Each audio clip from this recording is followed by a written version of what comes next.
So hey guys, welcome back to new vlog. तो भाई आज से मैंने सोचा था कि यार व्लॉगिंग वगैरह स्टार्ट करते हैं। तो मैंने सोचा यार अपने क्यों ना पैशन को स्टार्ट करा जाए। मैं बड़े टाइम से सोच रहा था किस पे स्टार्ट करूं। तो पैशन मेरा है बाइकिंग, गाड़ियां, ये वो बहुत प्यार है इनसे। जैसे कि बहुत सारे अपने भाइयों को होएगा ही। तो मेरे पे थी यार NS 200, जो कि ये खड़ी, ये है डिजिटल मीटर वाली, जो 2024 में मैंने ली थी अप्रैल के आसपास। तो भाई मैंने सोचा क्यों ना यार इसी से स्टार्ट करा जाए। तो आज मैं आया था अपना ऑफिस के यहाँ पर ही, थोड़ी खाली जगह है यहाँ पर। मैंने सोचा चलो एक रिव्यू बनाते हैं इसका, एक छोटा सा। तो भाई सबसे पहले बात कर लेते हैं इसकी कुछ स्पेसिफिकेशंस के बारे में, जो इसको 2024 में कुछ यूनिक कंपनी ने देने की कोशिश करी है। एक तो है ये डिजिटल मीटर,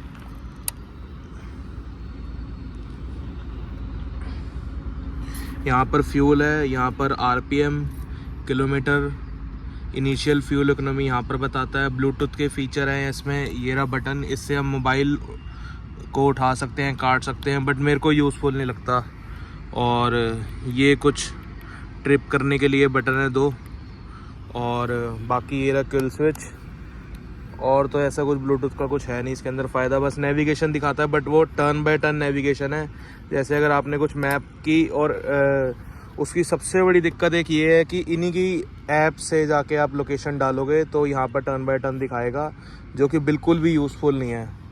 और दूसरा, एक इसके अंदर ये लाइट चेंज हुई थी, लाइट का पूरा सेटअप चेंज हो गया है। पहले नॉर्मल आता था, अब ये यहाँ पर ऑल टाइम ये चलती रहती है DRLs, और LED लाइट कर दिया है। ये देखो, ये हिलना भी स्टार्ट हो गया, तो मैंने अब देखा है। और ये पास है। तो लाइट्स तो इसकी मेरे को कुछ ज़्यादा खास लगी नहीं बाकी। और एक इसके सस्पेंशन चेंज करे थे, तो नाम तो मेरे को इसका नहीं पता, बट लोकल मैकेनिक इसको कहते हैं उल्टे शॉकर। और सब कुछ सेम है, वही जो नॉर्मल NS 200 में पहले भी आता था। ये रहा इसका रेडिएटर इस साइड, और लेफ्ट में, राइट में मिल जाएगा आपको ये कूलेंट, जो कि डलता है यहाँ से। ये रहा इसका, यहाँ से कूलेंट डलता है। और बाकी टायर इसका साइज़ है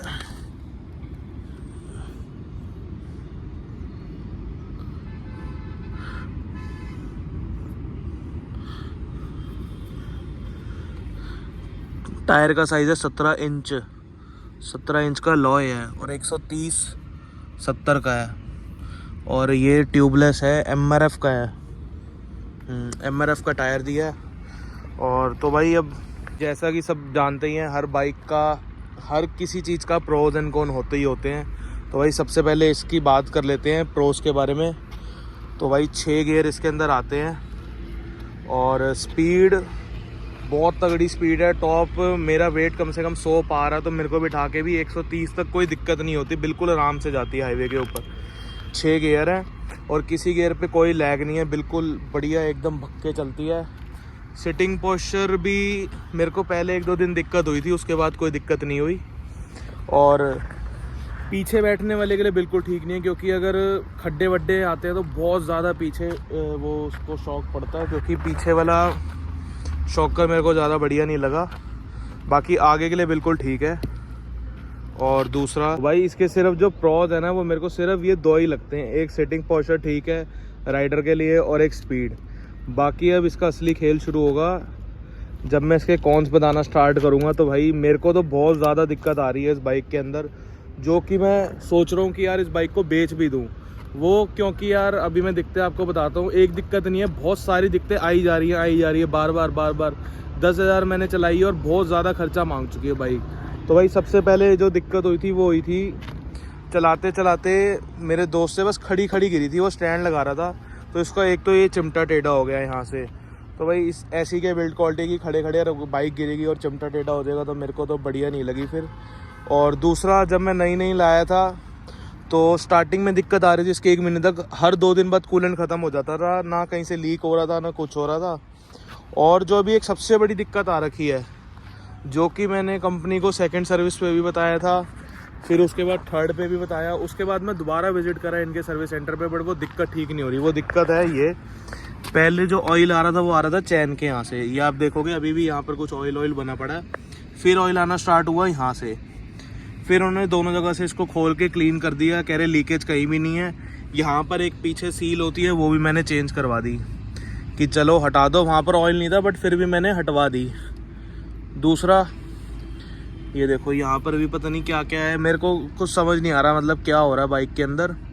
और अब ऑयल जो आना स्टार्ट हो रहा है वो हो रहा है यहाँ से, आप ये देखोगे स्टैंड के यहाँ पर हल्का सा ऑयल बना हुआ है, ये रहा। अब ये यहाँ से कहीं से आ रहा है। अब उनका कहना है कि भाई चैन में आपने ल्यूब कराया होगा, बार बार आप ल्यूब करते होगे तो उसका ऑयल निकल रहा है और कुछ नहीं है, गर्म होके, और कहीं से लीकेज वगैरह नहीं है।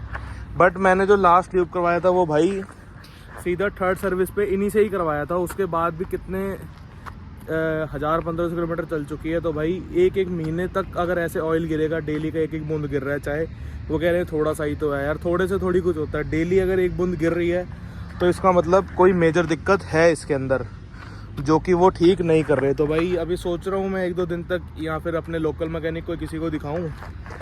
और दूसरा अभी थोड़े दिन पहले ये भी टूट गया था, पीछे का ये फुटरेस्ट पूरा ना ये यहीं से ही टूट गया था, पता नहीं कौन तोड़ गया। तो फिर ये भी बदलवाया। इसकी कॉस्ट मेरे को जो पड़ी है 900 रुपये के आसपास पड़ी है। मैंने कंपनी से चेंज करवाया है, बाहर से कहीं पर भी पार्ट नहीं मिल रहा था। और ये भी, हाँ ये भी बहुत बड़ी दिक्कत है कि यार इस बाइक को बाहर कोई मैकेनिक जल्दी छेड़ता नहीं है, ना इसके पार्ट्स अवेलेबल हैं। इसका ये पार्ट मैंने बहुत जगह पता करा है बट कहीं नहीं मिला। तो हार के मुझे 900 रुपये का कंपनी से पड़ा, वो चेंज करवाना पड़ा। और दूसरा ये देखो, अभी आपको एक चीज़ दिखाता हूँ। अभी कंपनी वालों ने बोला कि भाई कोटिंग करा लो, 200-300 की होएगी, सारे जितने भी निशान हैं वो हट जाएंगे। ये देखो कि ये कोटिंग कराई है, ये सिर्फ गीले होने से हट जाएगा। अभी ये कुछ ना स्क्रैच है ना कुछ है, ना उनसे ये हटा। और ये देखो ये रे स्क्रैच, ये भी नहीं हटा। और भी ऐसे ही ये देखो, ये सर्विस पे हो गया, ये यहाँ पर मिट्टी फंसी हुई थी, मिट्टी अभी तक लगी पड़ी है यहाँ पर। पता नहीं, मेरे को समझ नहीं आ रहा कि वॉशिंग में करते क्या है ये। अगर 200-300 कोटिंग के प्लस टोटल मोटा मोटा 500 रुपये ले लिए कोटिंग के और वॉशिंग के मिला के, तो भाई क्या करा है मेरे को तो बिल्कुल कुछ समझ नहीं आ रहा है इस बाइक के साथ। बाइक के साथ है या पता नहीं क्या, ब्रांड ही बेकार है बिल्कुल। बंदे डोमिनार तो लेते हैं बहुत, मैंने देखी भी है, NS200 भी बहुत देखी है, बट मेरे को बहुत दिक्कत आ रही है।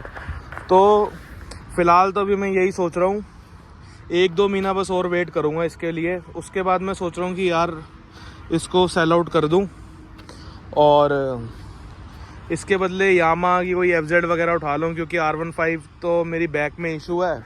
तो R15 मेरे लिए वैसे ही ठीक नहीं रहेगी, क्योंकि बहुत ज़्यादा बैक दर्द करती है। इस पे ही स्टार्टिंग में करी थी बट अब आदत पड़ गई है थोड़ी बहुत, बट R15 करती रहेगी वो दिक्कत। और दूसरा भाई सबसे बड़ी दिक्कत एक और है, टायर।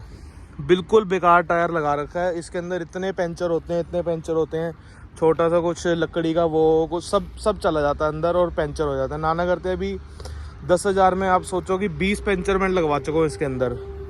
और जो टायर का प्राइस अभी फ़िलहाल मैंने एक बाहर पता करवाया है, रेडियल है कोई MRF का, तो वो कॉस्ट जो पड़ रही है मेरे को अराउंड 7,000 के आसपास पड़ रही है।